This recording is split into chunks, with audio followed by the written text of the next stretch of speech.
Episode 437 with our good friend Ty Bollinger is brought to you by a couple different products. One is Surthrival. I would highly encourage you guys, go over to Surthrival. That's where we get all of our cutting-edge supplements and nutrients. They're actually whole foods. One of my favorite products they have is the colostrum, which is nature's first food. That contains all glyconutrients. It's an immune system builder.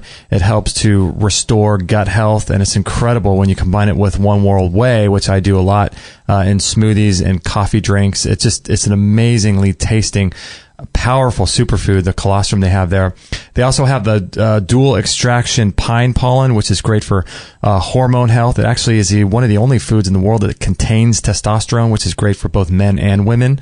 It's a dual extraction and grape alcohol in Myron glass, completely organic.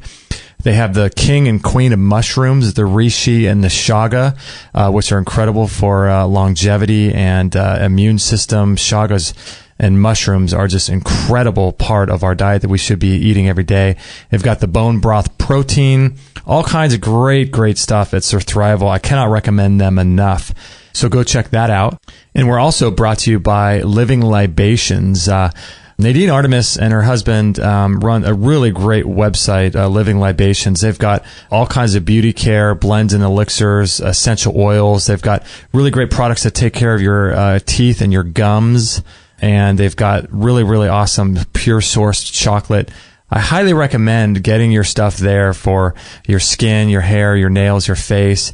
Living Libations. And I love supporting Nadine and the work that she's doing with all of her products at Living Libations. So if you want to grab this Surthrival or Living Libations and go check out what both those websites have to offer that would support our work, go to extremehealthradio.com/437 and you can check both of those websites out.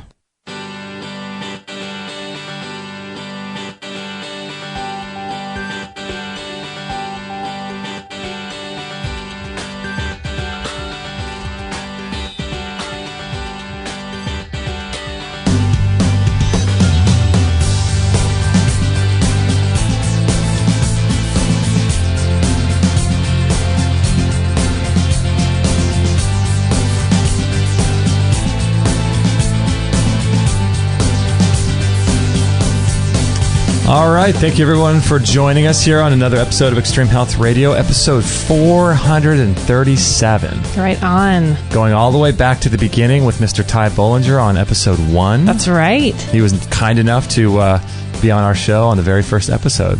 Pretty awesome. How many years ago was that? 2012, I think. Okay. Yeah. Before I joined. Before you joined? Right Before on. you joined the movement, the mission? Right. Very important.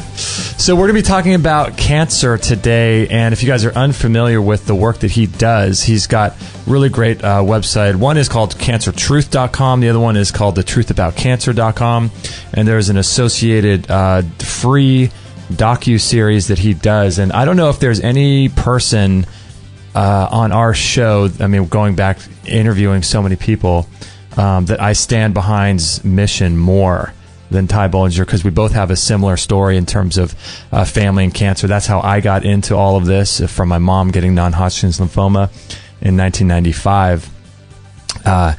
And 7 of his family members passing away from cancer. And so we have a similar story, and it's probably not that dissimilar from your story if you're listening to this, because cancer affects so many people.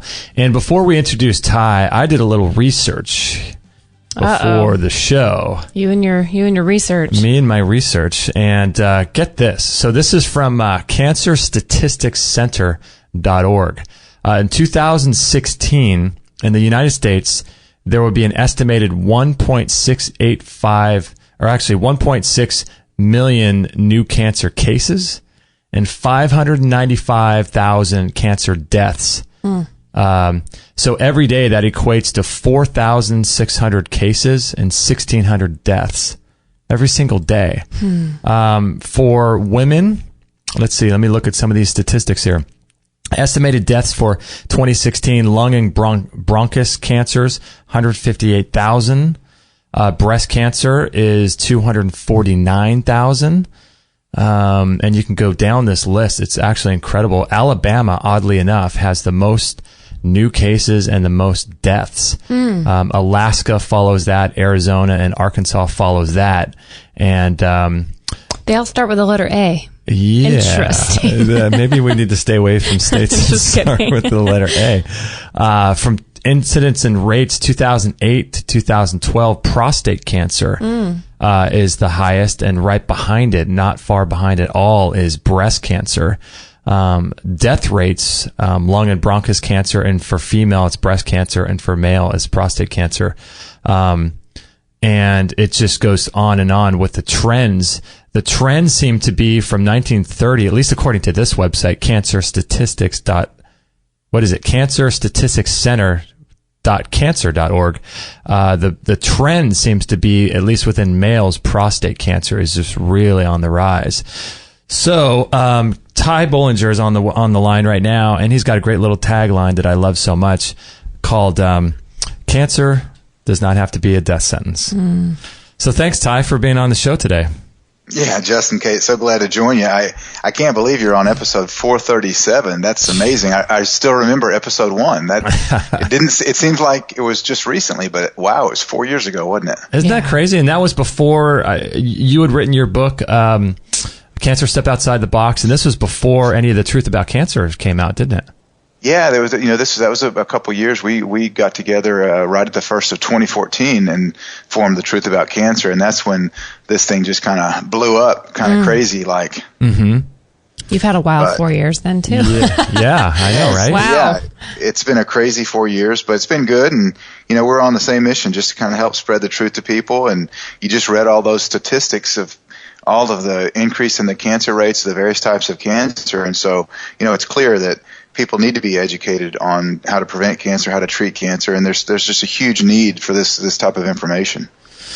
Yeah, it's just shocking when I'm looking at all these statistics, because it does the trends and the death rates from 1930. And I remember when I asked my doctor, this is long before I knew anything about alternative health, and I asked him, I said, "What is the deal? Why are there so many people coming down with cancer?" And this was probably maybe 1999 or 2000, somewhere around there. And I could just tell that question threw him off, and he had no idea what to say. And he looked at me and he said, "Well, the testing is getting a little bit better these days, and we're starting to detect cancer early, so we're seeing that." And that was basically all he had to give to me. And I could tell that the question really surprised him. He wasn't expecting that. But isn't it interesting that people, even doctors supposedly on the cutting edge, don't really know what to say to questions like that? Well, doctors really don't know. They're not educated.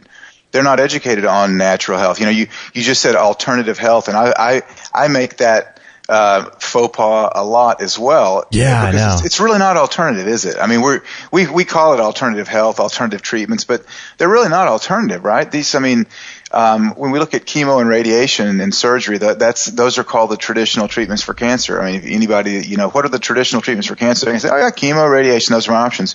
Well, if we look at the meaning of the word traditional, it means that something that has been used for traditions, right, over a long period of time. And the reality is that those treatments have not been used for even a century. Mm-hmm. Chemo and radiation are relatively new. And the treatments that are time-tested, that are traditional, are really what we call alternative. So, they've co-opted the language.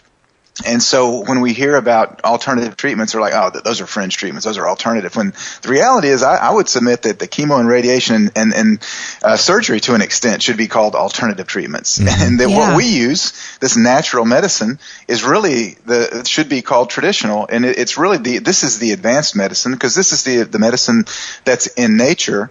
And what a lot of people don't understand is that, when we look at drugs, upwards of 80% of drugs are found from phytonutrients and phytochemicals. They're derived from plants.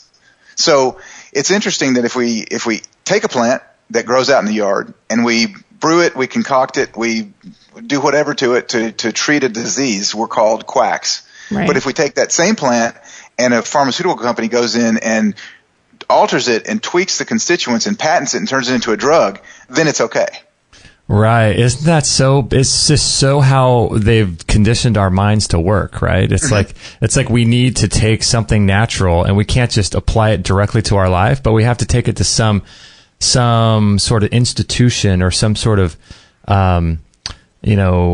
treatment center for them to do some hocus pocus on it, turn it into a drug. It's just so funny how, why have we lost the ability to look at that and say, you know what, I'm gonna juice cannabis, or I'm going to juice these plants and do it directly. Exactly. It just doesn't make any sense. But, it all goes back to the fact that the medical school curriculum in the United States has been co-opted over 100 years ago. And so by default, because of this alliance with big business, specifically the Rockefellers and the Carnegies teaming up with the American Medical Association in 1910 with the Flexner Report, medical schools today don't teach natural medicine any longer. And so, your doctor doesn't know about these things. As a matter of fact, not only do the doctors not know about them, they're conditioned to talk about natural medicine as quackery, because that's part of the whole ruse. That's part of what the American Medical Association did in the 1910 and forward, in the 19-teens, is they attacked natural medicine as quackery. That was the first common usage of that word, quack, in the United States, was by the American Medical Association, trying to convince people that they shouldn't go to chiropractors, that they shouldn't go to natural medicine doctors, that they shouldn't go to homeopaths, that they should go to the traditional. Well, see, I made the mistake. They're not traditional. We all they do, should huh? go to the drug-intensive medical schools, and that's all that was left. Yeah, I remember watching a documentary. There's some documentary I watched a few years ago. It might have been, what was the guy you've interviewed? What is his name? He does the work with the vitamin D or vitamin B17. What is his name? Jason Vale I interviewed him. He went to jail for selling apricot seeds on his website. I don't know if you're talking about him or maybe G. Edward Griffin talked about vitamin B17 quite a bit in the interviews. Is that who you're talking about? Yeah, that's who it was. G. Edward Griffin. I remember that. And I think there was in one of his documentaries, he had this whole thing on Harry Hoxsey, and you're just talking about how they railroaded these people. And, that was part of the plan back then. I mean, a genius plan, right? I mean, right. Genius. Yeah, well, it's a common thread that we've seen over the last 100 years, is that people that are successfully treating disease, whether it be cancer or other diseases naturally, they are persecuted and attacked. And we're seeing a lot of them dead nowadays. I'm not sure what's going on with that. That's another topic in and of itself. But I mean, we see people like Hoxsey, like Royal Raymond Rife, that are literally, their lives are destroyed. Their practices are shut down. Their books are burned. Their medical records confiscated, literally because the fact that they're successfully treating disease. And if this sounds conspiratorial, to people, the reality is that if we look at the Fitzgerald report of 1953, which is a report that was done by Bennett Fitzgerald, who was with the Interstate Commerce Committee and reported to the United States Senate, and this was in the Congressional Record, 1953, they determined that there was an active conspiracy to suppress natural treatments for cancer in the United States at that time. So, this is a Senate investigatory committee that concluded that. We look at a case in the late 1970s that went on into the early 1980s called Wilk versus AMA. And this Chester Wilk was a medical doctor that contended, or he was actually a chiropractor. He was a chiropractor that contended that the American Medical Association was conspiring to suppress chiropractic treatment in the United States. And a federal judge upheld that and said, yeah, you know what? Yeah, the AMA is involved in a conspiracy to suppress chiropractic treatment in the United States. So, people hear conspiracy theorists and they're afraid. They say, oh, you're a crazy kook, or you believe in conspiracies. Well, the reality is we've had multiple courts in the United States that have determined that there is an active conspiracy to suppress natural medicine. Mm-hmm. Wow. Well, yeah, you don't hear that, do you? You don't hear that anywhere, do you? No. I mean, it just makes sense when, if people need to look at this subject and just understand that it's just business. This is what businesses do. They want to hold on. They want to grow. They want to profit. And it would make sense for any good businessman if they could, through legal or coercing and taking over sort of the legal process, to squash your competition. I mean, that's just what they do. And so it's not really this bizarre, I mean, it is a conspiracy in the sense that, you don't hear this on the nightly news, but it is completely within the realms of what someone would do within the current legal system, right? Well, what does that say, though? That says that they're obviously very afraid of these, quote, alternative treatments. I mean, that actually is probably a really good thing, huh, Ty? Yeah, that's true. It means there's a lot of hope on the other side. Yeah, they are, because the reality is that you just hit the nail on the head.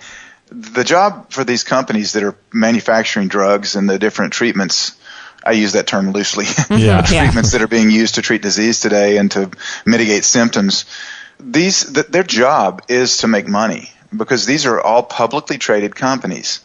So when we look at it from that perspective, they would be derelict in their duties if they didn't try to get rid of competition, because their job is to make money, and one of the ways that they make money is to have a monopoly. I mean, that's John Rockefeller's mantra that he lived by, is that competition is a sin. So he worked to get rid of competition his whole life, and that's one of the ways he grew his empire so big, is he got rid of his competition. Well, pharmaceutical companies are publicly traded companies. Their job is to make as much money as they possibly can, and one of the ways that they can do that is to get rid of the people that are selling stuff that's equivalent. Right? Or they could do the same thing that their drugs are supposed to do. So they will get rid of competition in any way possible, and they will sell drugs no matter what. See, people think that pharmaceutical companies the drugs are meant to make us healthy. And I would submit, number one, that you're not sick because you lack a pharmaceutical drug, or you don't have cancer because you're deficient in chemo. So they're never going to make us healthy with these drugs, but they are going to get very, very wealthy on it. So their job as a company is not to perpetuate health; it's to perpetuate sickness, because then they can sell more stuff. I went to school at Baylor. We were talking about Baylor University before we got on the air. One of my buddies that I was a roommate with, but I went to school with another fella that worked on the board of directors for a large pharmaceutical company for several years after he got out of Baylor. Oh, wow. And he told me he got out. He got out of it because in their meetings, they had planning meetings that they would be launching a new drug, and they would know that this new drug was going to cause X number of deaths, and they would already have it projected in that it was going to, they would generate X amount of dollars in lawsuits, but that's okay because they built that into their business model.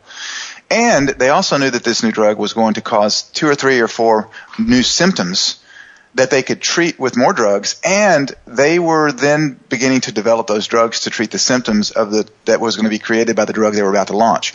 And he realized that this was so unethical, and it was so antithetical to health, that he had to get out of the business. And so people need to understand that this is a business model, and it's a beautiful business model for pharmaceutical companies, because they can create disease, they can create symptoms, and then they can treat it with more stuff that they sell.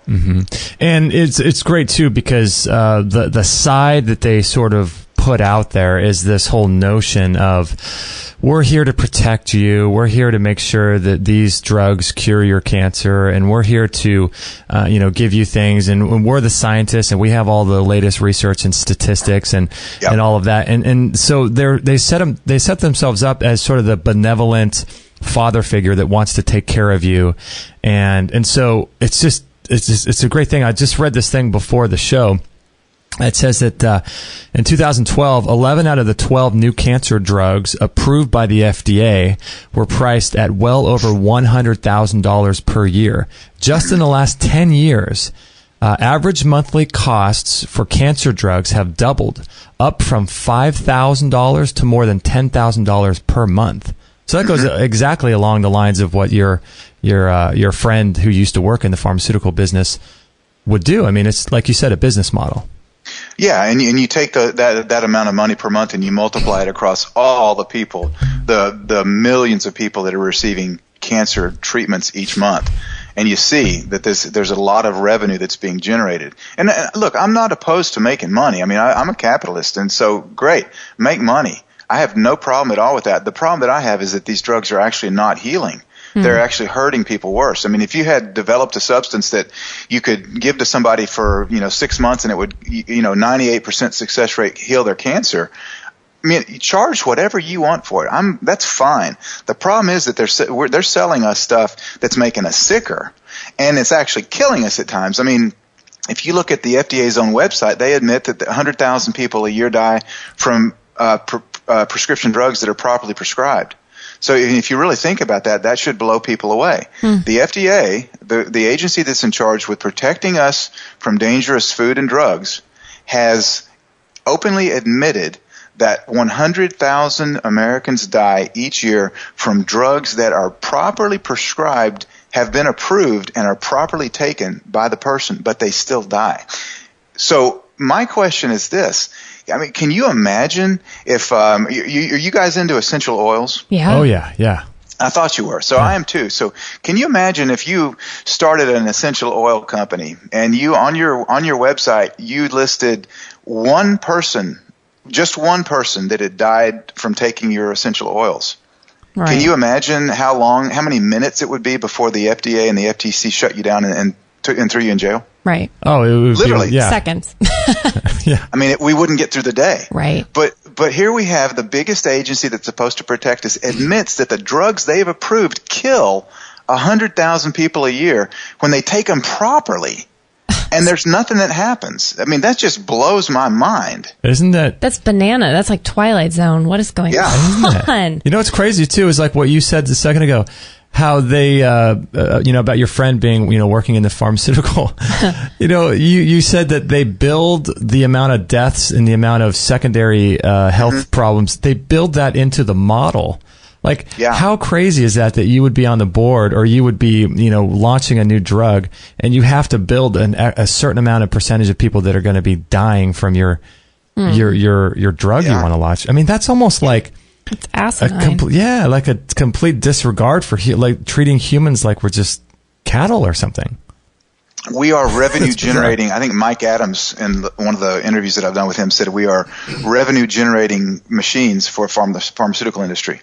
They look at us as just vessels that they can use to generate revenue for themselves, and that's really sadly the case. If we were looking at health, if we were looking at true health, then we would make sure that doctors were educated on things that can give us true health. And one of the main things that we can get true health from in real health is that make sure that we're eating clean food and drinking clean water and that our diets reflect health, and instead of just this junk food, fast food mentality that we have. And not only that, the doctors that say that when you go to the doctor and you're sick and they say, you know what, don't listen to all that quackery. What you eat has nothing to do with your health. That's absurd to say that, but we have a majority of doctors still believe that. Mm-hmm.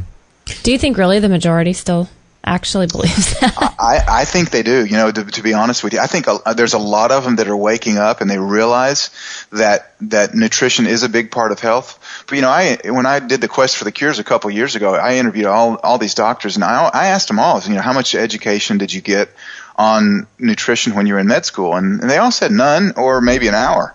And this is in 10 years, 1 hour, maybe 2 hours, literally one of them said, I had 2 hours on a Wednesday from noon to 2 p.m., literally 2 literal hours.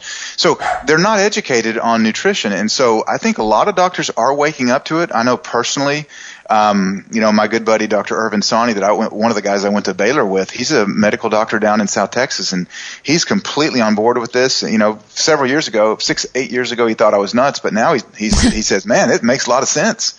And he's changed his life. He's in a lot better. He looks like he was in college, back in shape. And, so he's waking up. A lot of doctors are waking up, but there's still a majority of them, I think, that still believe that since they weren't taught it in medical school, it can't have any effect on health. And, just case in point, there's a medical doctor that I know that was telling me about a fellow that he worked with. It was at his hospital that told him that he was nuts for thinking that nutrition had anything to do with disease.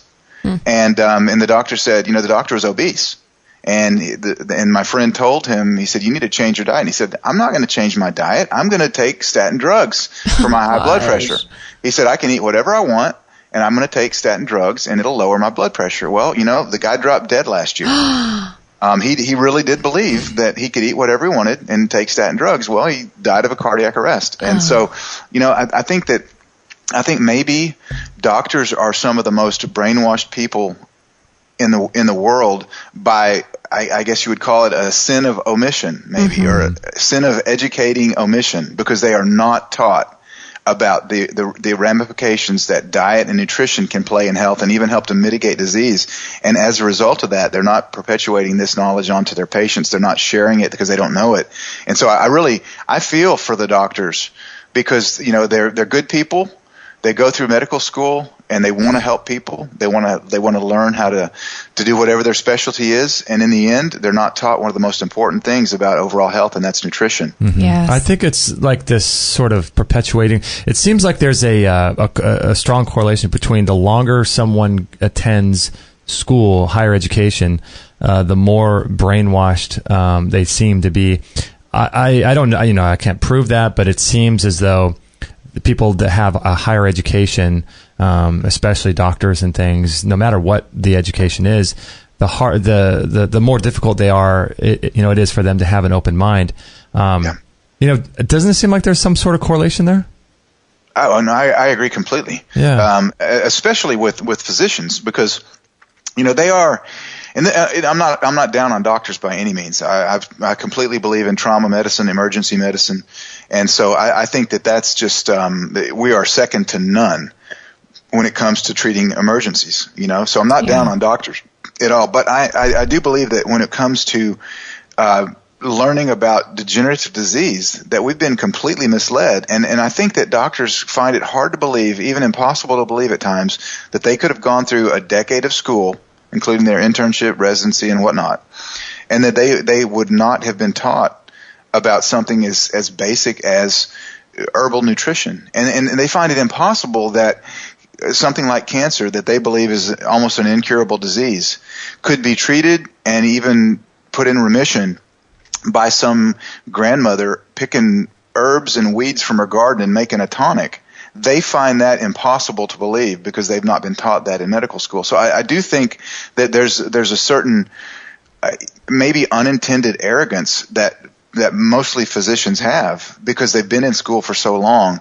And they do know a lot about the body. They know a lot. They're very brilliant people, but I think they find it impossible to think that maybe nutrition, that herbs, that these type of natural remedies have anything to do with treating disease because they've not been taught it. And if they haven't been taught, it can't be true. Mm-hmm. Yeah. I've had 2 friends that have recently had their gallbladders out. And let me tell you, I've asked them, well, so how's this going to change your life? And they go, what do you mean? I can go back to, my doctor said I can go back to eating, all the fats, whatever I want. It's fine now because the problem is gone.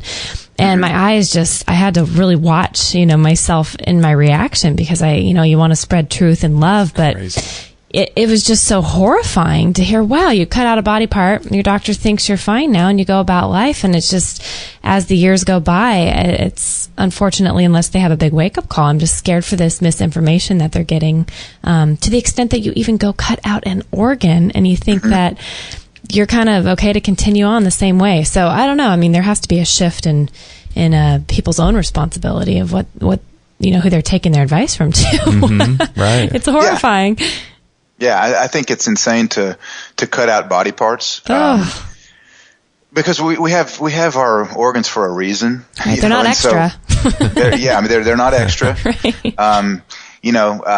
Even things like the appendix, we're now learning are very, we used to think that was an extra organ, but it's not. We're learning that they all play a part in our overall health. And so when we go in and we begin to remove organs when they're diseased, it doesn't make sense because those organs, let's look at why did the organ get diseased as opposed to cutting it out? Let's try to find the cause.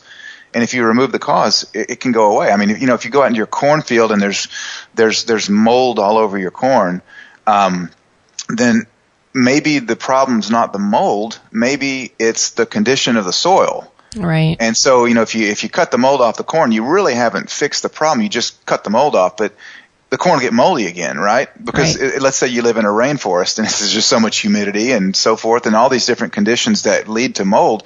You can cut all the mold off that you want and it's going to come back because the conditions are ripe to grow mold. And if our bodies are in a state that the conditions are ripe for cancer to exist, we can cut out all the tumors that we want and the cancer is going to continually come back because our body is in a good state for cancer to grow. And so let's look at reducing changing the internal terrain, the soil of our body so that cancer doesn't have a happy place to grow. And that's really where the focus, I think, should be, as opposed to cutting out these organs. And even, we're looking at prophylactic surgery now. I mean, if you look at Angelina Jolie, having both of her breasts removed because she tested with, and she has the BRCA gene that might have an increased risk of cancer, and I would even debate that. But, these prophylactic surgeries, that to me, that's really crazy. Are those growing from what you've seen and the people you've interviewed, Ty, talked to? Is that really on the rise? I mean, the average person is considering now those kind of options? Those surgeries? Yeah. Oh, yeah. It definitely is on the rise. And I don't know to what extent, but I'm seeing it a lot more. Emails about it, questions about should I get my breasts removed? Should I have my ovaries removed because I tested positive for this BRCA gene? And the reality is that there have been numerous studies that have shown that the BRCA gene can actually be cancer protective instead of induce cancer. Wow. And the reality is too that when they looked at the BRCA gene and say that if you have this gene, your risk of cancer is increased by 70, 80, whatever percent they say. What they don't tell you about that study is that was done on one family. And so they didn't look at all the other similarities that the family had. The fact that they were living in all potentially, maybe they were close to nuclear radiation, maybe they were drinking contaminated water, maybe they were eating food that had pesticides or fungicides or was genetically modified. I don't know exactly what the different parameters were, but they tested one. And when I say one family, actually, I don't think it was one family. I think it was one tribe they tested. So I think that was incorrect. But they tested one group of people, a very small group of people that all lived in the same area, all ate the same food, all drank the same water, all were exposed to the same toxins, and they all happened to have test positive for this one genetic defect, allegedly. And so then they extrapolate that and they say your risk of cancer is increased 80% if you test positive for this genetic defect, when the reality is we don't know what they were exposed to otherwise. We don't know if they were, downwind from Chernobyl, or we don't know anything about this group that they tested. So that it's really insane that's the only test that has been done on this genetic mutation that says now you're at risk for cancer. Well, did you want to say? No.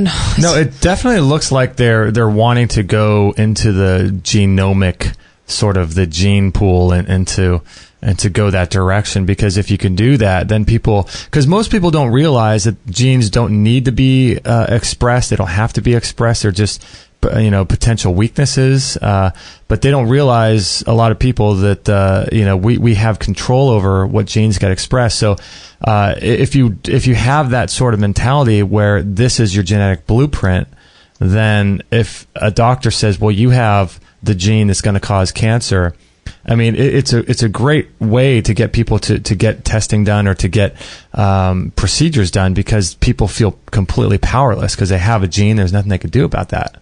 Well, exactly, and that's the key. It's if it's genetic, which cancer's not. I mean, even the American Cancer Society admits on its own website 5% of cancers have genetic impact. The others, environmental, dietary, etc. Even the ACS 95. Says that. Whoa. But if cancer is genetic, then we have no control over it. So we give our power to the white coats. We give our power to the scientists and the researchers and the pharmaceutical companies that can help us to, stop this bad gene from expressing. When the reality is, let's look at the 5% that are genetic. Okay, there's a science called epigenetics that says that what you eat, what you drink, your toxin exposure or lack thereof can have a tremendous impact on whether or not those genes express. Mm-hmm. And so even if your particular cancer does have a genetic link, there are a whole host of things that you can do to stop yourself from ever getting cancer, and that involves, detoxification, what you eat, what you don't eat, what you put into your body.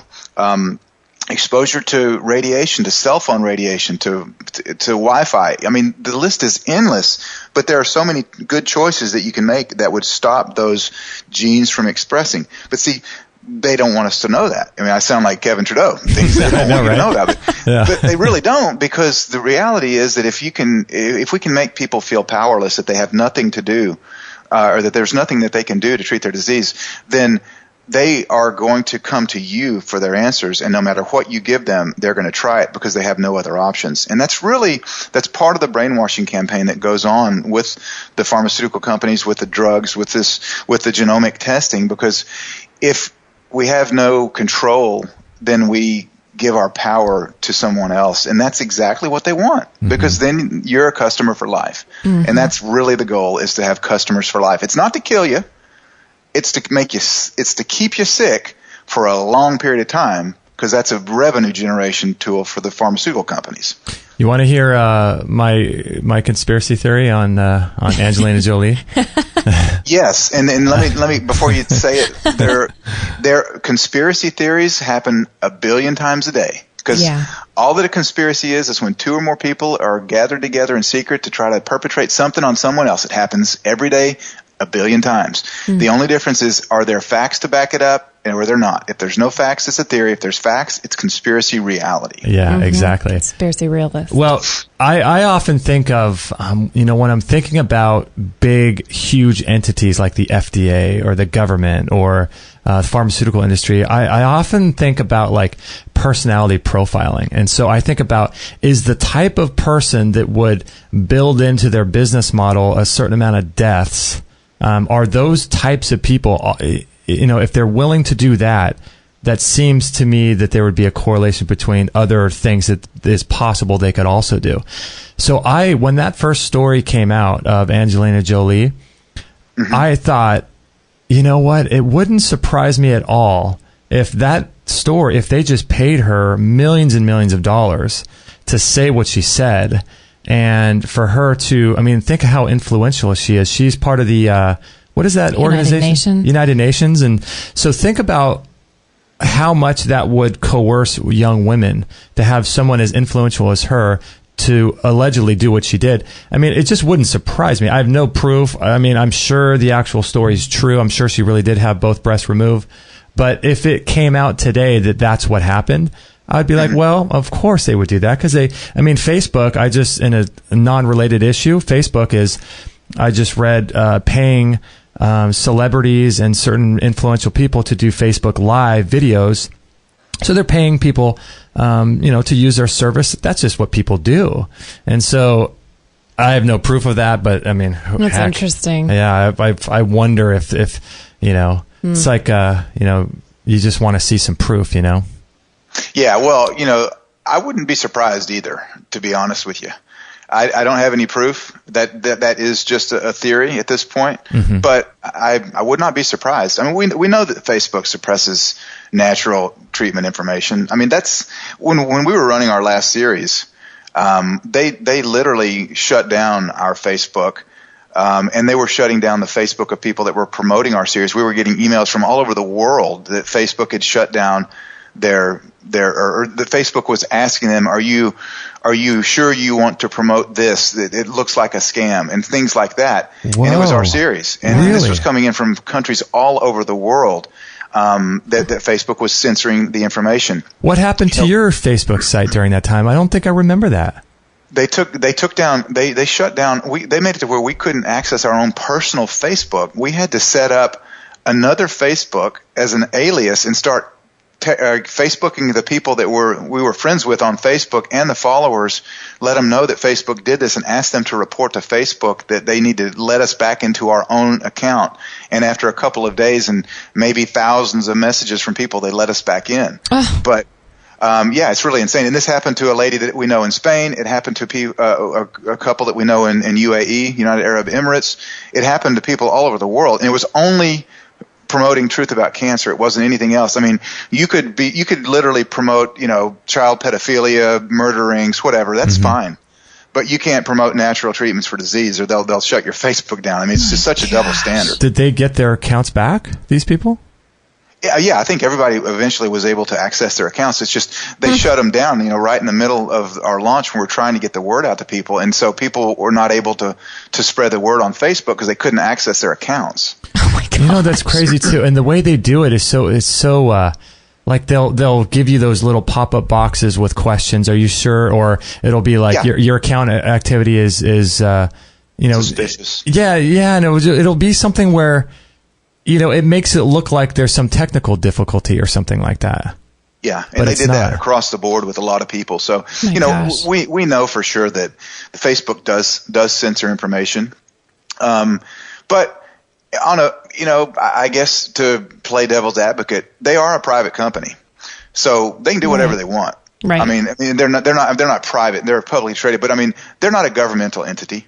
Right. I mean, they're a company that can implement policies that whatever they want. So I'm definitely not in favor of the government stepping in and saying, Facebook, you've got to stop doing this or that. Look, if they want to censor information, that's fine. We should just find another social platform. I'm not saying that I think that's the government's job to step in there.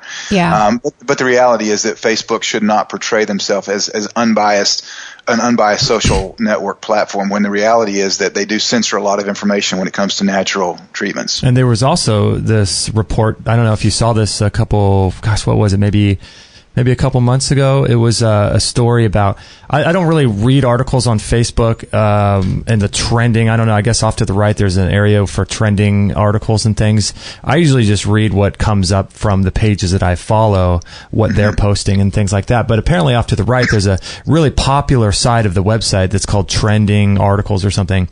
And it was some former Facebook employees were talking about, I think they were trying to suppress actually trending articles that were about either Bernie Sanders or Donald Trump. I forget if they were, Republican or Democrat, which side they were suppressing, but they were actively removing those articles and pushing up the opposite side in the trending. And there was this big hullabaloo about it, and all these tech sort of articles and TechCrunch and all these kind of websites that report on this stuff. But it's just another example of what you're talking about. Yeah, I think I saw that too. So that they actually were suppressing information, and they were actually trying to make other articles look more important. One of the things that we've seen is anytime we post anything about vaccines, questioning the efficacy of vaccines, I mean, it goes nowhere. We could post a cute little meme on daffodils, run in the field and pick daffodils and be happy. Yeah. And we'll get like 30,000 shares. Yeah.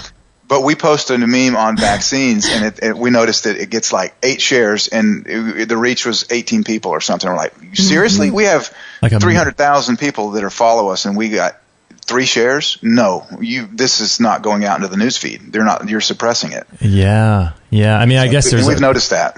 Yeah, I've noticed that too with vaccines and things like that. I've definitely noticed that on our side as well. It's we don't have 300,000 people, but you can still see, you can kind of always see how many people see, the posts that you make. And, since you run everything, you know the averages and things like that. And it was so bizarre that something like that would be, 12 people would see it. It's just like, yeah, but 55,000 people like a puppy. Yeah, right. Yeah, exactly. And the reality is that, we look at the CDC whistle, when we're talking about vaccines, we look at the whistleblower, William Thompson. We know that the CDC knew 15 years ago that vaccines, the MMR specifically, was causing autism in black baby boys.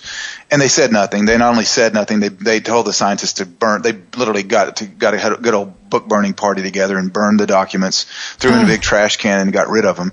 Wow. Thank God that William Thompson saved electronic copies of the correspondence, or we would have never known that this had happened. But we see that. We see when I was up in Chicago a few weeks ago at Autism One, I interviewed Dr. Judy Mikovits. She worked for the National Institutes of Health for 25 years, and they knew that the vaccines were being cultured in animal tissue that was causing retroviruses to be present in the vaccines, and they knew that these retroviruses were causing cancer, AIDS, Parkinson's, Alzheimer's. I mean, all these different diseases. The National Institutes of Health knew. And at a 2009 meeting that Judy went to with the World Health Organization, the National Institutes of Health, American Cancer Society, she was told, along with the other scientists at NIH, to destroy the information. And she was the only one that refused. The others said, okay, I don't want to lose my job. We'll destroy it. She refused, and she kept electronic copies of all of the documents to prove that these retroviruses in the vaccines are causing disease, and they put her in jail. They charged her with theft of government property because she saved the electronic copies.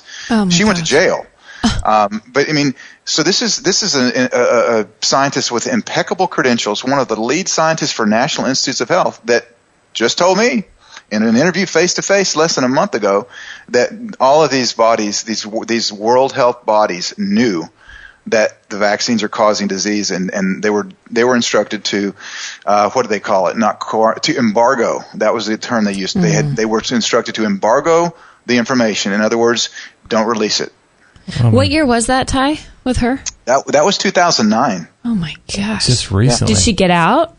She got out of jail. Yeah, she got out of jail after a couple of years, but they literally destroyed her life. She lost everything. They emptied her bank accounts through attorney's fees and trying to defend herself. Sure.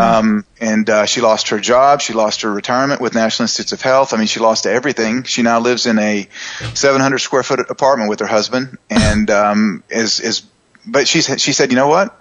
I'm happy. I did the right thing. I couldn't live with myself if I didn't let people know that we know that vaccines are causing these diseases, and they didn't want us to tell, but I had to. Thank God for people like that, because it doesn't seem like this day and age many people are taking a stand, but the ones that do are really putting their necks out there, aren't they? Yeah, they really are. They really are. So, I interviewed Dr. Rashid Buttar about vaccines, and he said, I said, this is a very controversial subject. He goes, it's not controversial. It's not controversial at all. Vaccines cause these diseases. We know that. We know that heavy metals do this. We know that mercury does this. We know that aluminum does this. We know that culturing in aborted fetal tissue does this. We know that retroviruses do this. There's nothing controversial about vaccines. We know that they cause these diseases. On. That takes a strong person, a strong man to step out. I mean, I think you have to get to a point where you're so unafraid of what they can do to you that you're willing to, this is the one life God gave us, and we're going to spread truth no matter what it means for our personal safety, I guess. Yeah, that's true. What did you think of I'm sure you saw the Vaxxed movie. Did you see it? I saw bits and pieces of it, actually. I was there in Chicago when we was there. Like the last night was the night that they showed Vaxxed, and Andy Wakefield was up there, and Del Bigtree, two of the producers, and they actually had contacted me and one of my camera guys that were there and asked if they could borrow us. So I didn't get a chance to see the movie. We actually went up to Andy's hotel room and did an interview with Dr. Rachel Ross, who's the African American female doctor on the Doctors TV show, right? And so they did an interview with her, and she based upon what she saw in Vaxxed, she decided not to vaccinate her child. Did she really? So we got that interview with her, and so then we went down at the very end after the interview, and the Vaxxed was just ending. But I tell you what, we Andy and Del and Polly Tommy and all the people that were involved with Vaxxed walked into that group. It was 1,200 in the audience, and it was mostly mothers with vaccine damaged children. Yeah, you would have thought that Elvis was in the building. Yeah. It was just these guys have done so much to bring awareness to that and to that topic. It was really awesome to see. It's awesome to see the reception that they got, and they're really changing people's lives and waking people up to the fact that, interesting about this Vaxxed. I'm kind of rambling here, but Vaxxed, they attacked Andy Wakefield, right? Right. They've attacked Andy. They've not attacked the contents of the movie at all. The documentary is what it is. The documentary reveals the fact that the CDC whistleblower William Thompson, released documents that showed the CDC knew MMR causes autism in black baby boys 4 times that white kids and did nothing. They never questioned that. They just attacked Andy. It's like, when you're in 3rd grade and you get into a fight and you're like, well, my dad can beat up your dad. Well, your mom's fat. It's like that's not the topic at hand, right? It has nothing to do with it. So they basically called Andy Wakefield, an ugly fat guy. Yeah. In medical terms, he's been discredited. He's lost his license. He can't practice medicine in the United Kingdom anymore, and all this stuff. It's like, what does that have to do with the documentary about the whistleblower for the CDC? It has nothing to do about it. Right. It's just peripheral jabs that are just ridiculous when you look at it like that. Jeez, just attack the messenger and figure out ways to discredit him personally. That's just an age-old tactic that politicians use and people in power use, of course. But I have to tell you, though, I'm working part-time at a pediatric speech therapy office, and let me tell you, what we do on this show, and we've done for the last 4 years, is try to spread some truth about what's really going on. But we've spoken to numerous people about the vaccines and the autism issue and things like that. But I had never been face to face with so many little kids daily coming in, kid after kid with these autism spectrum disorders, and kids on leashes where their parents can't even control their own child because they're becoming stronger, and we're seeing these people try to assimilate into a normal society. And so it's been a huge eye opener to me that they're not just a number to me anymore. Now it's a face, now it's a name, and seeing this stuff. But my gosh, the people who, you're right, half those people brought up talking to other moms in the office that I was overhearing going to see this Vaxxed movie. And had he not gone out there, and who cares what people call him, because he is bringing hope to people for the first time. These people had no idea about, quote, alternative health or these vaccine issues until they saw that movie. And these are just people that are now, it's causing the stir. And you see these rumblings of people with hope and trying different protocols. A lot of people are working with the work of Andy Cutler, trying to detox their kids, and they feel hope. And so when you see hope in the eyes and they talk about this movie, it's just like, okay, guys, you nailed it. You're doing exactly what you came on this earth to do. And they're doing good work. They are, and they're not only giving hope to parents, but they're also really enlightening physicians. There was our personal physician, our family practitioner that we go to down here, and not very often, but if we ever need a doctor, he's a natural practitioner. He's a medical doctor, but he's really open to natural means. And he was open to vaccines before. He did vaccinate children, but he went up to Autism One in Chicago a few weeks ago, and when he came back, he posted on his website that here's 8 reasons why we will no longer vaccinate. And so, here's a physician, a medical doctor that went up there, and he really had his eyes opened. And since that time, boy, I tell you, the guy has been so attacked, lambasted on social media.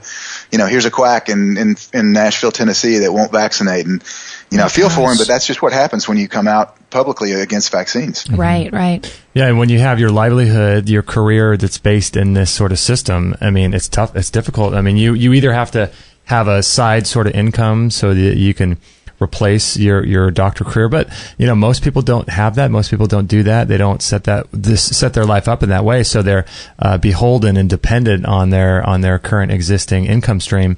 And that's an issue, because the threats, maybe you won't go to jail, but the threats to your career are so severe that you can't afford to pay your bills, take care of your family. And so it's almost just as bad as being threatened by jail or something like that, Yeah, it is. And, doctors are people too.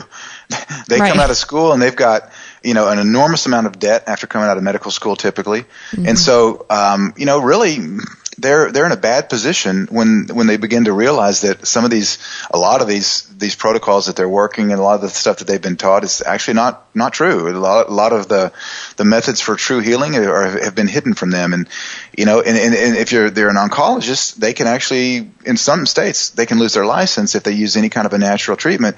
It's a really tough spot. They're in a pickle. Yeah. Because they've got this debt, they've got a home, they got a family, they got a wife and kids, they want them to eat.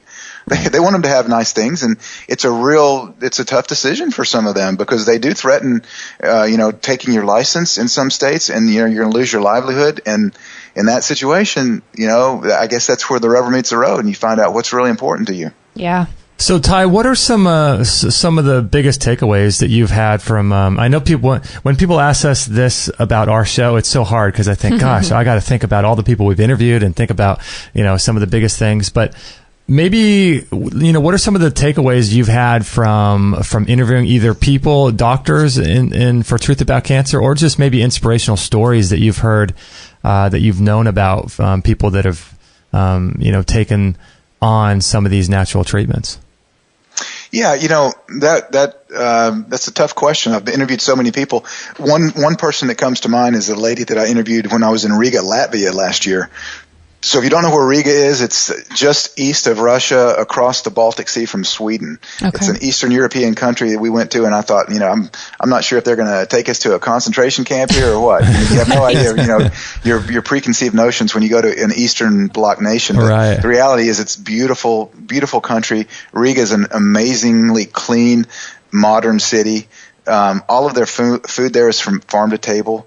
No genetically modified organisms in Riga. They use very little pesticides. The people are all healthy. I didn't see any obese people in 4 days there. It's a city of 1 million people. That says a lot. I mean, I could go down to the corner store here in Nashville and see 10 obese people at one time. Right. But anyway, so Latvia is a beautiful place. And the guys that were there that hosted us were just amazing people. And they set up about a dozen interviews over 3 days with a translator and so forth. So it was an amazing experience. The treatment that they used that we were learning about there is called virotherapy. It's using healthy viruses to treat cancer. And the clinic there is called the European Virotherapy Center. Well, while we were there, we interviewed a lady from St. Petersburg, Russia named Zoya. And is just a vibrantly healthy lady, but she told her story of being diagnosed over 5 years before that with terminal cancer in Russia. She went through several rounds of chemotherapy, and finally the doctors in St. Petersburg told her that there was nothing else they could do, that she was terminal, that she would be dead within 2 weeks. They released her to hospice equivalent in Russia. I don't know what it was called. Well, her family wouldn't give up on her and said, "No, we've heard about this virus therapy. It's called Rigvir, actually. It's short for Riga virus." And so they literally carried her to the car in St. Petersburg, drove for a day to Riga, Latvia, and checked her into the clinic there. They did blood work, and she told me that the hematologist thought that she was dead. Her blood work was so bad that he actually went back for another sample because they thought they had mixed up the samples because her blood was so bad. Oh. But anyway, it was not. That was really her. It was not a mix up.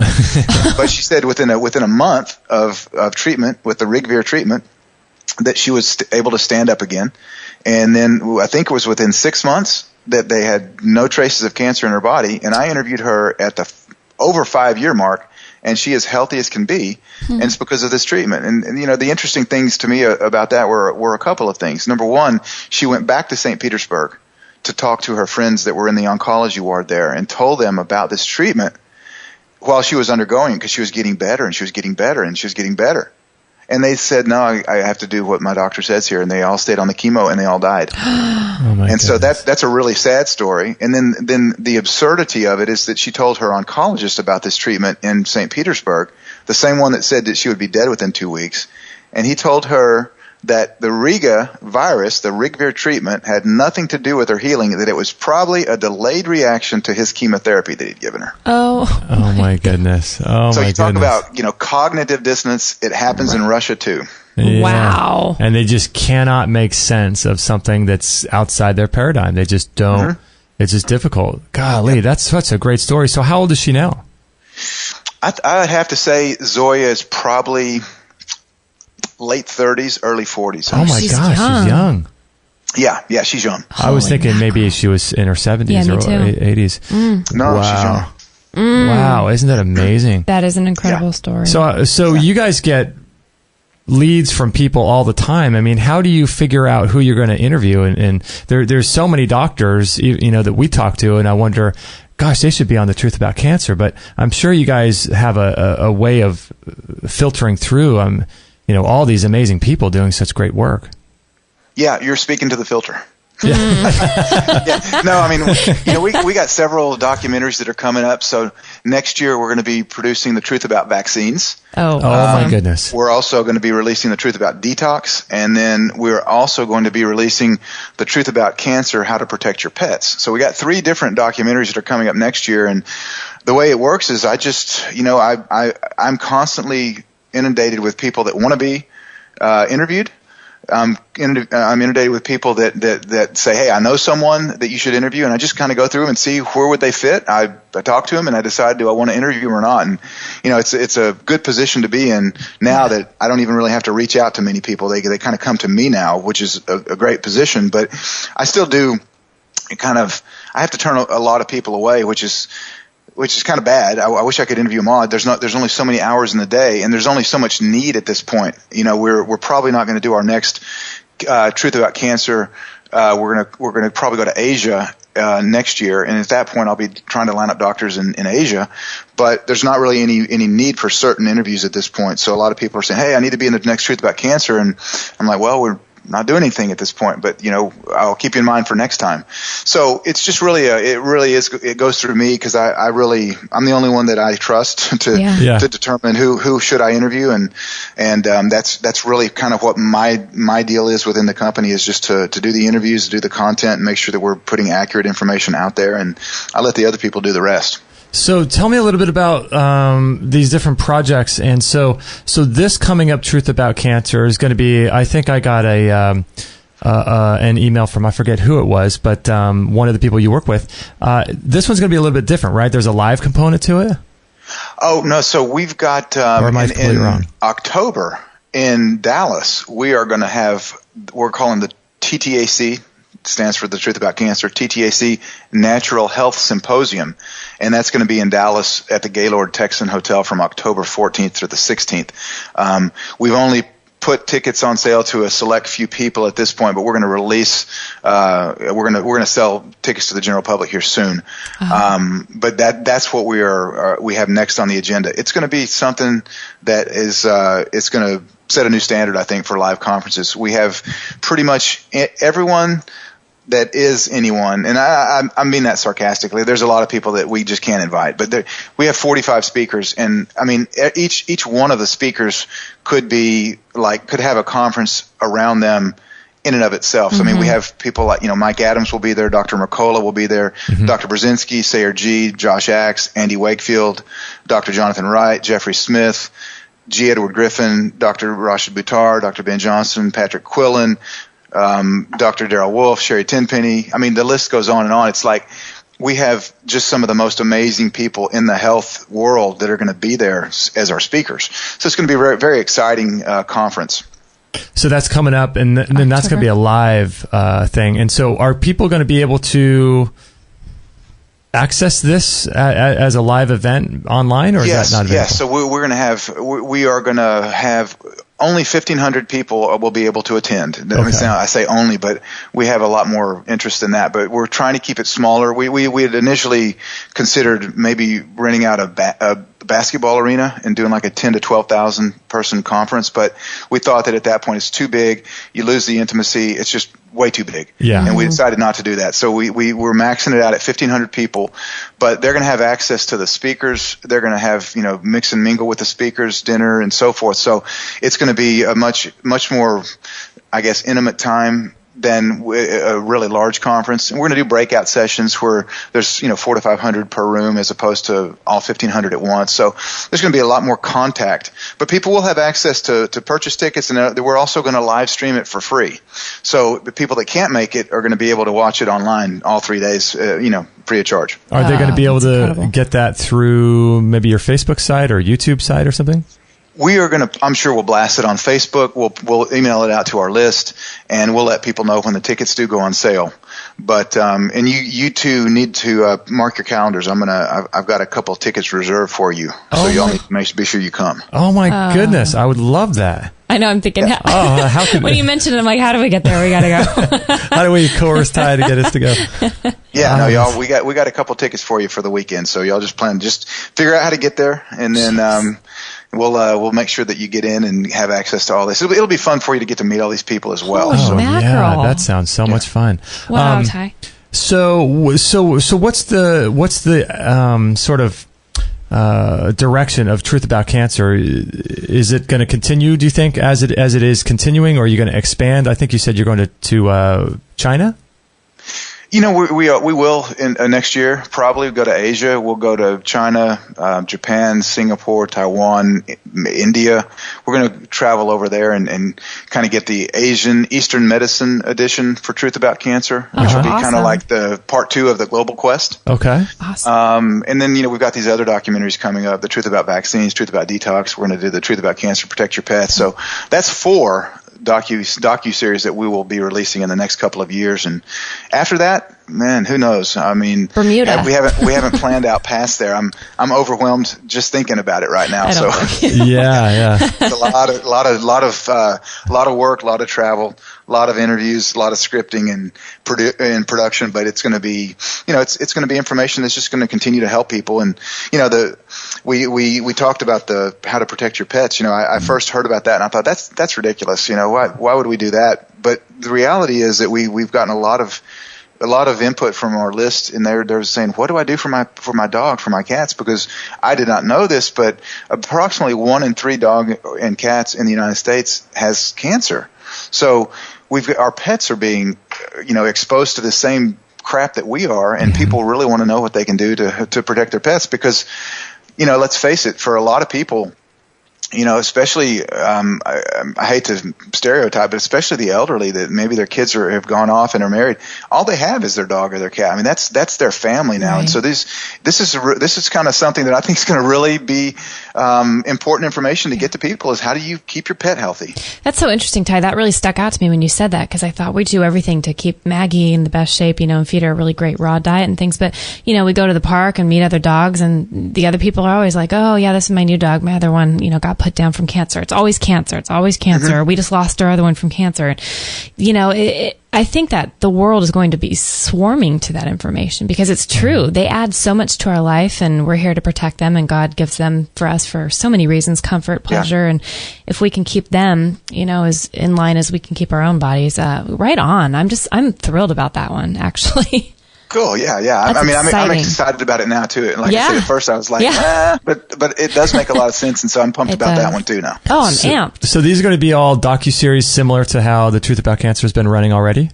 Yeah. Yeah. Well, with the Truth About Vaccines, I think what we'll do is we'll release that next year. It's probably going to be maybe a 7-part docuseries like we've done in the past. We'll do 1 episode each night.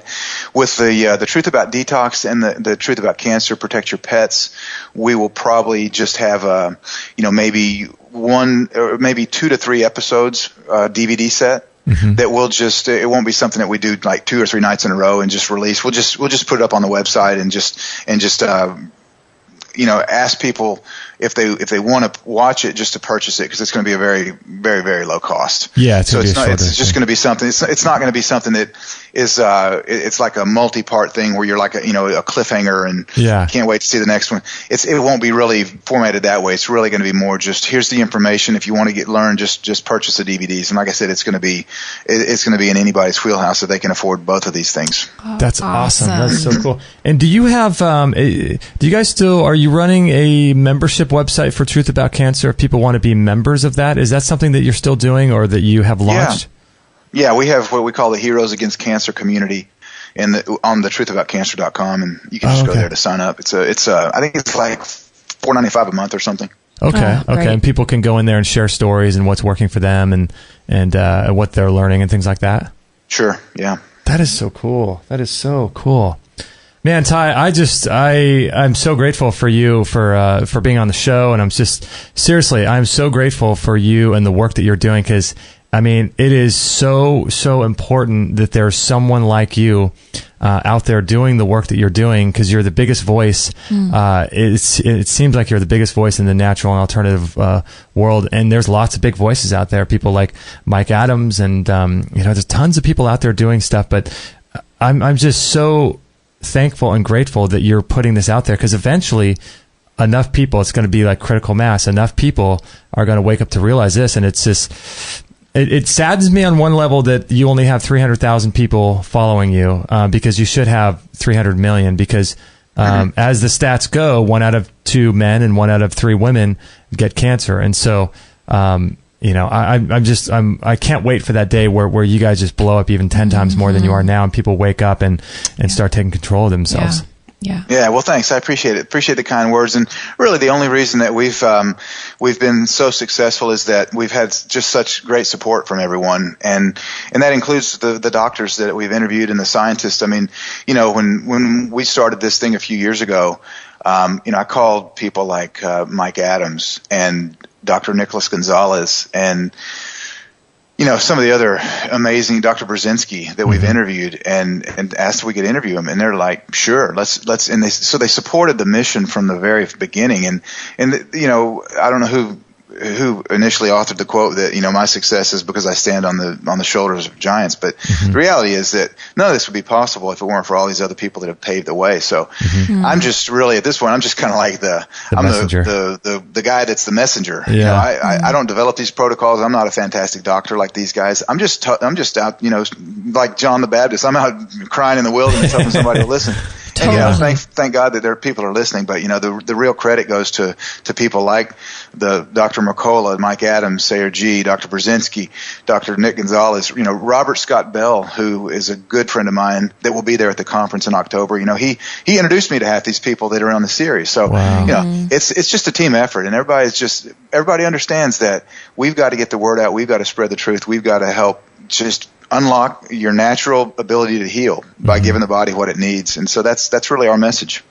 That's awesome. Yeah, I feel the same way with the work that we do, is that, if there were no doctors on doing cutting edge research and spending hours and hours looking under microscopes all day, we wouldn't have anything to talk about. So it's like, it's great. So one final thing on the Truth About Cancer, is it available for people to purchase all year round, or is it only available during the launch that you do a couple times a year? I think it's available. I mean, I'm embarrassed to say I don't even really know. I think it's available year round, but I think when we run the launches that we cut 50% off the price or something like that. But I think you can go to the truthaboutcancer.com now and get it. And I think that actually we might be running some ads or something on Facebook now, where it's running right now. Unfortunately, I wish I were more up on what was going on that side of the company, but I'm in the basement creating content. I'm not really sure what else is happening. Yeah. That's in your bunker. It's your bunker. Yeah. I'm in the bunker. So I would highly recommend, if you're listening to this, please pass this show on to all of your friends, not just because it benefits Ty and myself, but I feel like everyone that's listening to this needs to understand what Ty's doing over at Truth About Cancer, and he's got a whole team of people that are doing some amazing things that are actually giving people hope. Hope when they have cancer, but then also hope in prevention as well. And that's really where the name of the game is in the prevention side of things. That's when you have the odds already stacked in your favor. And I don't know, like Ty just said, not sure if it's available all year long. If you want to just go straight to thetruthaboutcancer.com, you can do that. Or if you want to support our work, you can go to extremehealthradio.com/truthaboutcancer. That would help support us. But really, at this point, it doesn't really matter. I just want you guys to have the information, so you can go there either of two ways and learn about this stuff and get the videos and start learning and empowering yourselves. And if you pass this show on to your friends, or just pass Ty's website on, Truth About Cancer, send that to all your friends. Give them some hope and start waking people up, because one or two people might look at that. You never know who's going to share it. You never know if you have a friend that has 10 million fans on Facebook, and he shares it with his people, and that's how it goes. And it's just awesome. That's true. Well, thanks so much. Appreciate it. I appreciate what y'all are doing. And just appreciate the fact that you're out there spreading the truth as well. So let's just all keep it up together and keep waking up the world and make it a better place. I love it. Thanks, all right, hold on the line there, Ty, and I'm going to close out the show. I want to thank everyone for joining us. If you guys would like the show, actually, we're not doing show notes anymore. We've kind of peeled that back. But if you want to listen to this show on our website, you can go to extremehealthradio.com/437, and then you can pass it on to your friends if you like, or listen right there on the website as well. So we appreciate you guys so much. Thank you for listening. Thank you for all your support over the years, and thank you for just sharing and writing in and subscribing to our newsletter and being a part of what we're doing. And go over to truthaboutcancer.com and sign up there, register, and get Ty's information too. And also follow him on Facebook, please, because that's where you're going to get updates on this vaccine thing with the upcoming projects, right. And all that stuff. So follow him on Facebook. All right, guys, that's it. That's a wrap. Thank you for joining us. We'll catch you guys on the next episode. All right, Kate, before we get started, I just want to let everyone know, to go over and check out our store. This is how we maintain the ability to put out free content. And our store is filled with all kinds of items in there that are sort of fringe, sort of cutting edge, sort of an amalgamation of products you're not going to really see on any one website. We've kind of put everything under one roof, and we're going to be adding to that. We've got really unique products in there, like they've got the Organifi green juice powder, which I highly recommend. But then we got really bizarre things like the earthing mats and sheets that we sleep on that ground you to the earth. We've got earthing sandals. We've got a Vitalizer Plus, which structures your water and causes the water to be structured. Any kind of water that you have, you can put it in your Vitalizer Plus and structure it to be more bioavailable and to actually deliver hydration to the cells. We've got some really cool stuff. We've got chemical-free cookware from Extrema. We've got raw dog food. We've got raw organic vegan hair care products. We've got, the biomats that we sell many of those, and people just love the biomat. What else do we have? We have skincare products. We've got Anne-Marie Gianni. We've got really great skincare products, EMF products to test the electromagnetic field radiation in your house. We've got programs and courses, adrenal health programs and healing your face programs. We've got water filters, stand-up desks, dehydrators, air purifiers, blenders, club bells, which are these really great workout equipments. We've got yoga swings, the Bellicon Rebounder, which you guys know about. We've got the Qigong course. We've got the Ejuva cleanse. So if you guys are interested in doing a cleanse, we've got the sauna that we just absolutely love. We've got really interesting products by Vitality Herbs and Clay. Some really great stuff in there. We've interviewed the founder of that company multiple times, Michael King. We love what they're doing. We've got One World Whey, which is raw, organic, grass-fed protein powder from Amish farms. Really the most high-quality protein powder, at least whey protein powder that you're going to find. And then we've got the Squatty Potty, which is this really great stool that you put underneath your toilet to help you, how should I say? It sort of helps you to unkink your lower colon so that you're able to poop more effectively. So, and have a fuller bowel movement, which is very important. A lot of people that have hemorrhoids notice tremendous results. And you'll see these Squatty Potties, actually, if you go get a colon hydrotherapy session done, you'll see these things underneath their toilets.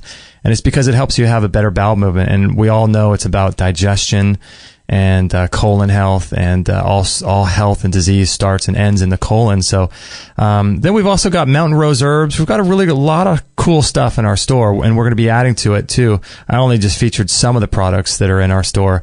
So go browse our store, check it out, and see if there's anything in there that you find interesting, anything in there that you like. And also, if you're thinking about buying something in the health-related world, consider going through our Amazon link or checking in our store first to see if it's there. And if it's not there and you really like the product, let us know, and we'll look into it and we'll get it. And if we like it, we'll put it in our store as well. So in any event, thanks for listening, and let's get on to this recap here. All right. Are we recording? We are recording. I am so excited about the pet. The pet cancer? Mm-hmm. Yeah, that's really cool. When he said that, honestly, like I told him, it really stuck out to me, because I thought you talk to anybody and you're like, what did your pet die from, or what are you having to go put your pet down? It's always cancer. Oh, it's always cancer. Seems like that's the main thing you hear pets dying from. Hardly ever I got hit by a car, or my pet sometimes gets eaten by a coyote, but cancer. We had a dog growing up named Snuggles. Oh, Snugs. Oh, little Snugs. I would have loved him. Little Snuggies. He was a Cocker Spaniel mix. We don't know what he was mixed with. Oh. But he could jump like the wind. He could jump so high. He was so just athletic and fast, and he'd run away, and we'd try to catch him. And, he'd break under the fence of the yard, and we'd try to catch him. And he would run so fast. You know how you see like spokes of a tire, and it looks like it goes the opposite way? Yeah. Well, we would be behind him, and his back legs would sort of move like this, like a like almost out. Yeah, it was just hilarious. He would run so fast, and then we'd get close to him, and he'd look at us, and then he'd run away. He'd dart off. Yeah, we were always afraid he was going to get hit by a car, but yeah. we moved, and he lived, I think, to about 12 or 13 years old. But, there was a point where when he got older, he couldn't get into the house. He couldn't get up the stairs, and he had, he's put on a lot of weight and just had tumors all over him. And we used to feed him kibble and pizza. We used to feed him dry dog food, and then that wet dog food that comes in cans, and just tap water. I mean, there's no wonder why he just broke down. And when he broke down, it was fast. It was. And we had to take him and put him down. And my dad did that, and it was just so sad, But I mean, I don't know. I don't think that, like, these are modern diseases. I don't think a dog out in the wild eating wild food gets cancer. I think they just die of old age. Right. Like, I can't imagine a pack of wolves slowly dying off cancer. I just can't. Yeah. They're just too robust. They're too... Or a deer. I mean, any wild animal, really. Yeah. You're out there eating wild food that's strong, that's got, those bitter alkaloids in them, and they're just strengthening your immune system. And, when animals or people start coming into this modern culture, you start getting these weird diseases like tumors and cancer. And the body's, it's like it's composting. It's really what your body's doing. And that's cool that he's doing that, though. I think it's awesome. Because I think about childhood, too. Like, one of our favorite memories was getting on bikes, biking down the golf course area we lived, and there was a big pond full of ducks, and we take our old bread and feed it to the ducks, Oh gosh, I know. And nobody knew. It was like, that's what we did all the time. And now you see signs like, don't feed the wildlife, don't feed the duck. Not only does it choke them, I mean, they look like they struggle to, like, get that down their necks, but you're thinking, gosh, we're slowly killing off unintentionally a lot of our animals and our pets. Feeding them just bread? We need everybody to be able to be part of the system. We need the bees, we need the ducks, we need, everything. So now, like Oprah says, you know better, you do better. But gosh, thank God for Ty's work in the world. I mean, putting that, so many people are going to resonate with that. Not only the pet thing, but all of his bodies of work seem like such well thought out, well chosen, very carefully plotted information pieces. Yeah, I don't know if I mean, there's a lot of people, like I said during the show, doing great things, and I love, everyone we talk to, but I don't know, there's something about him that I resonate with, because I read his book, Cancer Step Outside the Box, and we've passed it on to so many people. Yeah, and I know from meeting him personally and spending some time with him personally, you and I met him. He came down to San Diego and was traveling up to Los Angeles, and we hung out with him for a couple hours. Yeah, and spent some time with him, and you just know how genuine he is, and it's like, his heart is in the right place, and he's grounded, and you can tell that he's doing this whole thing out of love. And, it just so happens to blow up. And like he said, there's nothing wrong with making money, because he has to, be able to recover and recoup the insane costs that it's costing him to film, produce, edit. We see what it costs to do a little show like this. Oh my gosh. On a small level. He's on such a grand world global scale now. And he's actually going out and traveling, whereas we're doing stuff via Skype. So the cost for him, I mean, I didn't realize how much it costs to do what we do now with the microphones and the soundboards and the sound and the editing and the producing. Everything. Yeah, it takes a lot. But for a guy like him, it's times a million. And he's just, he was telling me about, remember he was telling us about threats on his life, and, people saying things to him that involved his family, and man, he's really putting his neck out there. Yeah.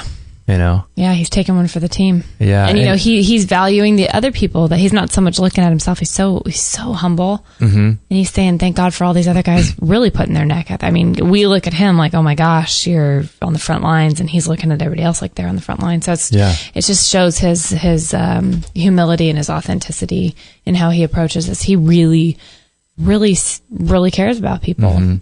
Yeah. And it's cool too, because he, without someone like him, it's like we all work together, because, although if there were no doctors doing cutting edge research and looking under the microscope and trying to come up with cures for diseases, if there were none of those people, we wouldn't have anything to talk about. But then on the same side, if there were no internet, if there were no people like Ty Bollinger creating these massive sort of documentary series of videos, people like that would just sort of be relegated to being off in the corner doing something all by themselves like an island, and no one would know who they are. And so it's this perfect combination that, equally indebted to the people he talks to as well as him. Right. Right. Gosh, it's so cool. He's doing such awesome stuff. I know. I'm excited to see what he rolls out next. Sounds like I'm thrilled. I hadn't heard about any of those other projects. So I hadn't heard about the vaccine one. I hope he, gosh, I wonder if that one's going to be huge. That one's going to go big. That one's going to be huge. Yeah. Because if this movie Vaxxed got all this, but part of the reason why Vaxxed got so big was also because of De Niro, right? Mm-hmm. And then pulling it from Trifecta or whatever. Right.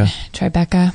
I like Trifecta. Trifecta. But it apparently made the, it's the stir that caused the awareness, that caused the, people to want to share it with their friends and invite their friends. Like he said, theaters full of moms. Right. With troubled children. I don't know. We have yet to see it. It was so sucky that they only played it for a few days in our county. And we missed it. We missed it. We couldn't make it up at that time, but I suspect I wouldn't be at all surprised. I'm not sure when he's going to release that, but it wouldn't be at all surprising to me if the truth about vaccines is as big or bigger than the truth about cancer. I would not be surprised at all either. It wouldn't surprise me at all because truth about cancer is huge, but this vaccine thing just happens to be in our culture. It's just blowing up right now, probably because of Vaxxed, but people are becoming more aware. And I think that... And these, quote, laws that are passing, like in our state here of California, where... Yeah. It's becoming a much bigger issue. It's getting heated now. When moms and dads are having to make choices, basically forcing their hand now. It's not even the doctors having to provide for themselves and watch their backs a little and try to, be honest and share information without losing their paychecks and getting their licenses taken away. But now it's families that are having to choose, do I leave the state of California because this stuff is being pushed on my kid? Well, there goes the husband's job. Now what do we do? Now what do we lose our house? It could trickle down to so many, like all of a sudden you're living in a cornfield, in a tent in Nebraska because you didn't want to vaccinate your kids. But that's how strongly I feel like people are starting to react to this issue. So it's going to be really fascinating to watch his work just kind of blow up in that sense, because it's starting to affect everyone on their daily decision-making processes. Yeah, it affects directly families, not like you said, not just doctors anymore. No. But now it's affecting average people that want to put their kid in daycare. They can't do it. Right. Or they want to know these people. They're not just a face. They're not just a number anymore. Now we're seeing who these people are, and it's going to affect our own children in the future. So we're having we're at a crossroads for sure, a watershed moment of what are we choosing here, and what are we going to stand for versus what are we going to let them force on us? Well, there's a doctor or a lawyer that we're working on getting on the show who's actually filed a lawsuit against the state of California. Awesome. Regarding this vaccine issues, and we're going back and forth with his scheduling person. Thank God for these people. Thank God for these people. I know, right? Woo! Yeah. So hot water. Yeah, I mean, we would consider leaving but then, if we're going to homeschool our child anyway, right? Then it doesn't matter. But still, if you want to put them in a daycare, right, for a couple hours and you go somewhere, it might get so ridiculous. Yeah, are they not going to let your kid onto a petting farm, a pumpkin patch? At what point are you going to become so ostracized over this crazy issue that it impedes? Is that the word? Infringes? I don't know the right word. on your lifestyle, on the fun that you have, on your child's ability to socialize. I mean, it's going to be quite interesting, I think, to watch shake out. So yeah, that's going to be interesting. So we'll get him on the show. In the meantime, please do what you can. Go over to Truth About Cancer and do what we tell you. Do what we tell you. For someone who doesn't give advice to anybody, just do what we're saying. Just do whatever we say. No questions asked. No free thinking here. If I were a doctor in a white lab coat, that would be apropos. No, but go over to Ty's website and follow him on Facebook and sign up to his newsletter, because you don't want to miss this information. I mean, it comes around once or twice a year, and he's also got just such great little shorts and YouTube clips that he pulls from his longer interviews. I'm not understanding you at all today. Oh, you're not? I thought you were going to say, I thought he has such great shorts on in the interviews. I was like, oh, that stood out to you. Well, I see his... You're a fashion... He's got that great colored short was just... Shorts. I get it. I'm tracking now. Ty, those shorts are a little short on you today. I think you need to wear them a little bit longer. I was like, where are you going with this over there? No, but like YouTube Shorts, I've seen him on his Facebook site. So he'll take like a little 2 or 3 minute clip from a longer interview, and it's cool. So follow him on there. If you want to support our work, you can support actually both of us if you want to go through our link that supports us, extremehealthradio.com/truthaboutcancer, all one word, and you can sign up there and get access to everything he's doing. It's there, not the truth. Is it the Truth About Cancer? It's extremehealthradio.com/ and then there's no the. Okay. It's just /Truth About Cancer. Gotcha. And then people will be able to. But if you don't want to support us somehow, some reason you don't like us, don't want to support us, that's okay too. You can just go to thetruthaboutcancer.com. Either way, you're going to help Ty. So. And hopefully help your relatives and yourself. Yeah. All right, so this is episode 437, right? Got it, sir. I want to say 438. All right, 437. We love you all. Thank you for listening. Thank you for passing our shows on to your friends. We really appreciate it.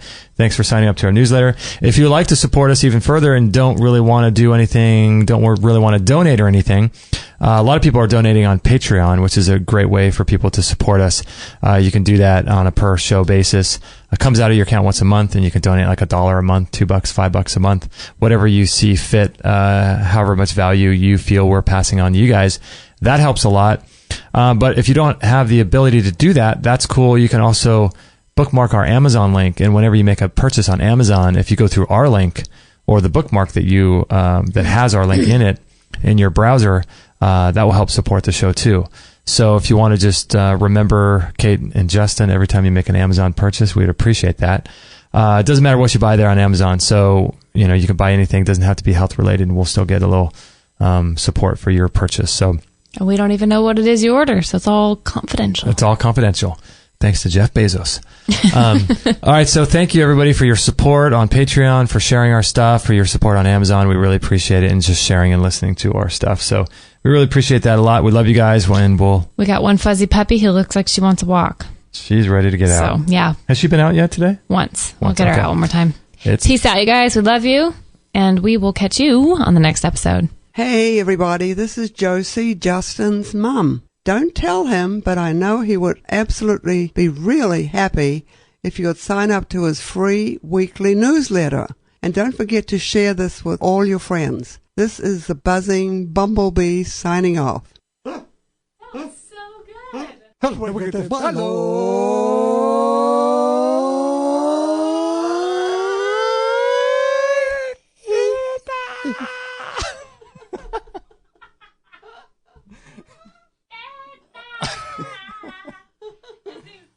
Oh my gosh.